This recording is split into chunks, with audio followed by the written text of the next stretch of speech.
Jérémie, chapitre 18. La parole qui fut adressée à Jérémie de la part de l'Éternel, en ces mots. Lève-toi, et descends dans la maison du potier. Là, je te ferai entendre mes paroles. Je descendis dans la maison du potier, et voici, il travaillait sur un tour.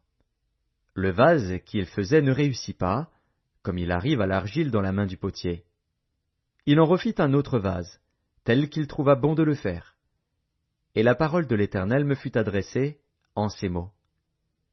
Ne puis-je pas agir envers vous comme ce potier, maison d'Israël, dit l'Éternel.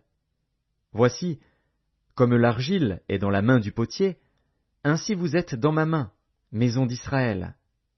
Soudain je parle, sur une nation, sur un royaume, d'arracher, d'abattre et de détruire. Mais si cette nation, sur laquelle j'ai parlé, revient de sa méchanceté, je me repens du mal que j'avais pensé lui faire. Et soudain je parle, sur une nation, sur un royaume, de bâtir et de planter.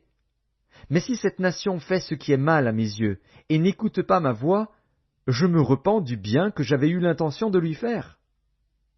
Parle maintenant aux hommes de Juda et aux habitants de Jérusalem, et dis, Ainsi parle l'Éternel, voici, je prépare contre vous un malheur, je médite un projet contre vous. Revenez chacun de votre mauvaise voie, réformez vos voies et vos œuvres. Mais ils disent, c'est en vain, car nous suivrons nos pensées, nous agirons chacun selon les penchants de notre mauvais cœur. C'est pourquoi ainsi parle l'Éternel, interrogez les nations. Qui a jamais entendu pareille chose? La Vierge d'Israël a commis d'horribles excès. La neige du Liban abandonne-t-elle le rocher des champs? Où voit-on tarir les eaux qui viennent de loin, fraîches et courantes? Cependant mon peuple m'a oublié. Il offre de l'encens à des idoles.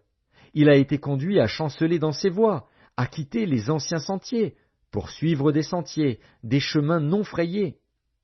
Ils ont fait de leur pays un objet de désolation, d'éternelle moquerie. Tous ceux qui y passent sont stupéfaits et secouent la tête. Pareil au vent d'Orient, je les disperserai devant l'ennemi. Je leur tournerai le dos, je ne les regarderai pas au jour de leur détresse. Et ils ont dit, Venez, complotons contre Jérémie. Car la loi ne périra pas faute de sacrificateur, ni le conseil faute de sage, ni la parole faute de prophète. Venez, tuons-le avec la langue. Ne prenons pas garde à tous ces discours. Écoute-moi, Éternel, et entends la voix de mes adversaires.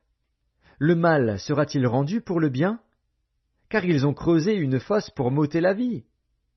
Souviens-t'en, je me suis tenu devant toi afin de parler en leur faveur et de détourner d'eux ta colère. C'est pourquoi livre leurs enfants à la famine, précipite-les par le glaive. Que leurs femmes soient privées d'enfants et deviennent veuves, et que leurs maris soient enlevés par la peste. Que leurs jeunes gens soient frappés par l'épée dans le combat. Qu'on entende des cris sortir de leur maison, quand soudain tu feras fondre sur eux des bandes armées. Car ils ont creusé une fosse pour me prendre, ils ont tendu des filets sous mes pieds. Et toi, Éternel, tu connais tous leurs complots pour me faire mourir. Ne pardonne pas leur iniquité, n'efface pas leurs péchés de devant toi. Qu'ils soient renversés en ta présence. Agis contre eux au temps de ta colère.